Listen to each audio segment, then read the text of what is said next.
Gazette du Togo, une vision sur l'actualité togolaise et sur le monde.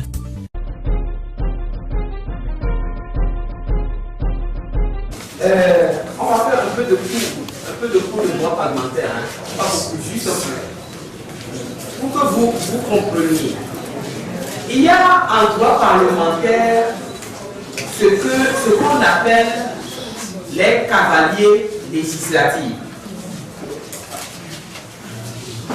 Être considéré comme cavalier législatif, toute disposition étrangère au projet ou à la proposition introduite par amendement au cours de la discussion. Les cavaliers législatifs s'exposent à la censure du Conseil constitutionnel, comme en France. Ça, c'est pas fini. Qui soulève le moyen d'office. Ça veut dire quoi? Ça veut dire que même si aucun recours ne saisit la Cour constitutionnelle de l'existence d'un cavalier législatif au cours du vote d'une loi, la Cour constitutionnelle doit s'auto-saisir d'office parce que les cavaliers législatifs sont irrecevables de plein droit. En droit parlementaire, il ne saurait y exister de cavaliers législatifs. Alors, ce que nous appelons les cavaliers législatifs ici, en ce qui nous concerne sur la modification opérée le 8 mai à l'Assemblée nationale, ce sont toutes les dispositions qui ont été modifiées en marge du projet de loi déposé par le gouvernement et qui portent exclusivement sur 3 articles, notamment les articles 59, 60 et 100. Qui concerne la limitation du mandat, le mode de scrutin, la réforme de la Cour constitutionnelle. C'est donc 3 articles. Or, nous avons démontré tout à l'heure que c'est 29 articles au total qui ont été modifiés. Donc, vous faites 29 moins 3, ça fait 26. Donc, dans la modification qui a été opérée à l'Assemblée nationale la dernière fois, il y a eu au total 26 cavaliers législatifs. Est-ce que c'est compris? Qui doivent d'office être relevés par la Cour constitutionnelle et être déclarés irrecevables. On est d'accord? Bon, maintenant, je vais vous dire exactement pourquoi c'est des cavaliers législatifs. Nous avons ici, je vais demander peut-être à ce qu'on vous fasse copie pour que vous puissiez travailler dessus, le tableau comparatif des modifications d'articles. C'est un document de l'Assemblée nationale, hein. Ce n'est pas nous qui l'avons fait, c'est un document officiel de l'Assemblée nationale. Sur les travaux qui ont eu lieu. Et vous voyez que eux-mêmes, ils n'ont pas parlé d'amendement dans ce tableau. Ils ont parlé, c'est tableau comparatif des modifications d'articles. Donc ce n'est pas des amendements, c'est des modifications. Et donc, je vais vous citer très rapidement ceux qui ont introduit ces modifications-là, qui sont des cavaliers législatifs. Il y a d'abord l'article 13. L'auteur de la modification ou de l'introduction de cet article, qui ne figure pas dans les 3 que j'ai cités tout à l'heure, c'est M. Tcholinamou Kofi, qui est un député indépendant du CRAD. Qui est un député indépendant du CRAD. Je confirme que je suis en train de travailler avec les documents de l'Assemblée nationale. Ensuite, l'article 52. L'article 52 qui a modifié la durée du mandat des députés a été introduit par qui? L'amendement a été fait. La modification, ce n'est pas l'amendement. La modification a été faite par qui? Thierry Tama. Tama Komandega, qui est du net. Donc, c'est M. Tama Komandega, Thierry Tama, qui a introduit la modification de l'article 52 qui concerne la prolongation du mandat des députés. Ensuite, article 54. Article 54 a été modifié par M. Achole Akleso de UNIR. L'article 55 qui porte sur les réunions, les sessions ordinaires et autres a été modifié également. L'auteur de la modification, c'est Kabara Innocent du PDP.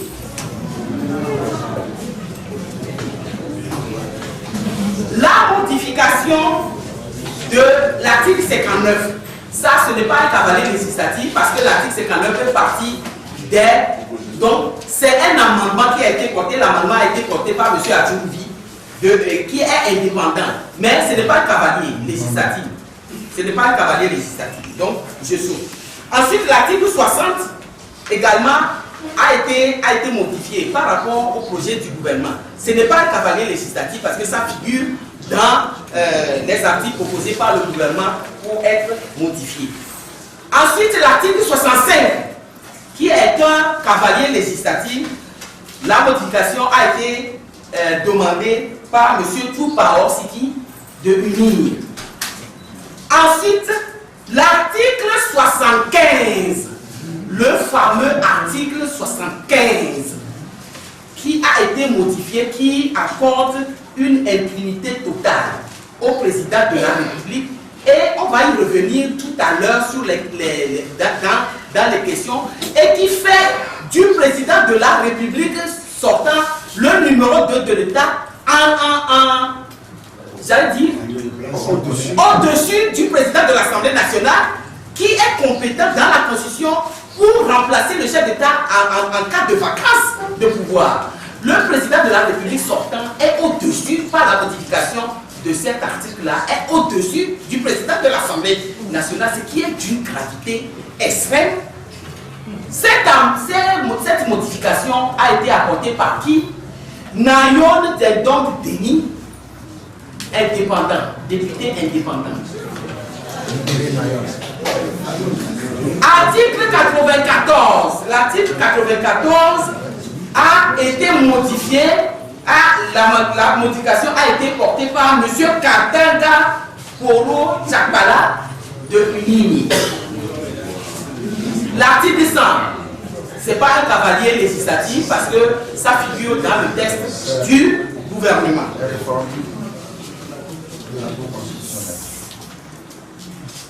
L'article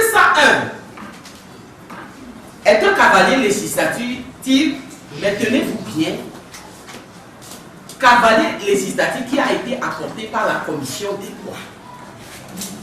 Parce que la modification à cet article-là qui ne figure pas, c'est la commission des lois qui a demandé elle-même qui devrait veiller à ce qu'il n'y ait pas au respect de... Qui devrait faire en sorte que les cavaliers législatifs ne dépassent pas la commission. Ils ont apporté ça juste en plénière. Et c'est la commission qui a été l'auteur de ce cavalier législatif.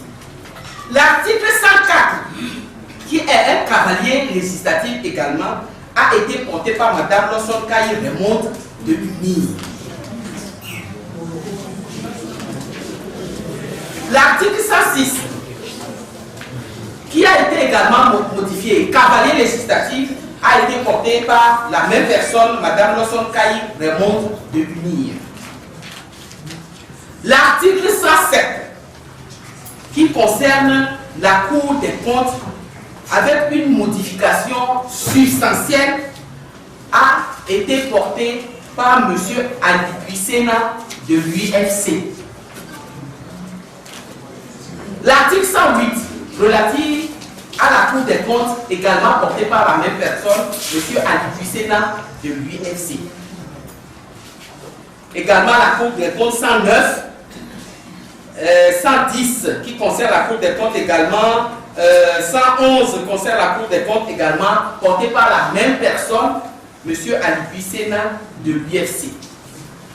L'article 115 qui concerne le président de la République et sa participation ou non, enfin, au Conseil supérieur de la magistrature, les désignations et tout ça, ont été portées, cette modification de l'article 115 a été portée par Mme Ibrahima Memouna de UNIR. L'article 116 relatif au Conseil supérieur de la magistrature, modifié, auteur de la modification, Mme Ibrahima Memouna de UNIR. Cavalier législatif. Cavalier législatif. Article 117, composition et attribution du Conseil supérieur de la magistrature, même personne, Ibrahima Memouna UNIR. Article 120, modification de l'article 120, qui est un cavalier législatif. La modification a été portée par M. Tama Komandega, donc j'ai dit Tama du net. Il en est de même de l'article 125, relatif à la chambre administrative de la Cour suprême. C'est le même Jerry Tama qui a porté la modification de cet article-là, qui est une modification portant cavalier législatif. L'article 127, qui concerne la Haute Cour de justice, a été porté par M. Adjouvi Yaovi Missiame Amignon, député indépendant. L'article 128, modification cavalier législatif, porté par la même personne. L'article 141,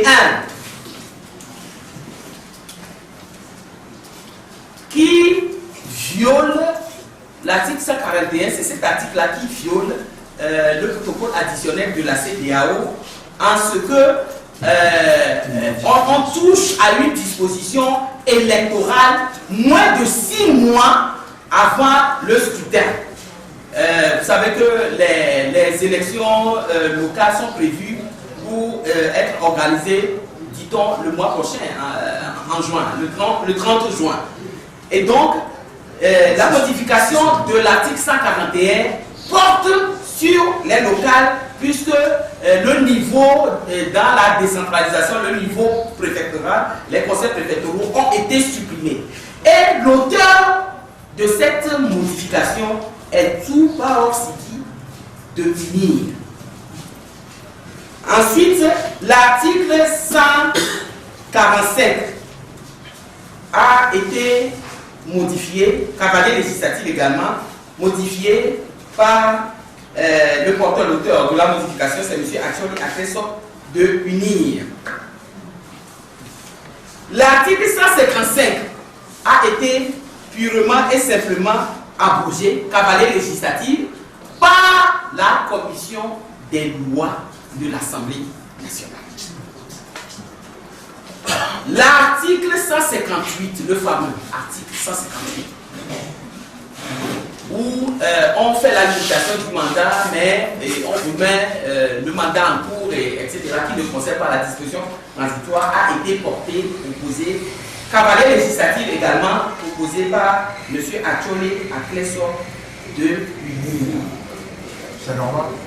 J'avais tenu à vous dire exactement les auteurs des modifications portant sur les 29 articles qui ont fait l'objet, qui font l'objet de cavaliers seuls, dont cavaliers législatifs dont j'ai parlé tout à l'heure, pour vous dire qu'en réalité, il n'existe pas à l'Assemblée nationale congolaise d'opposition.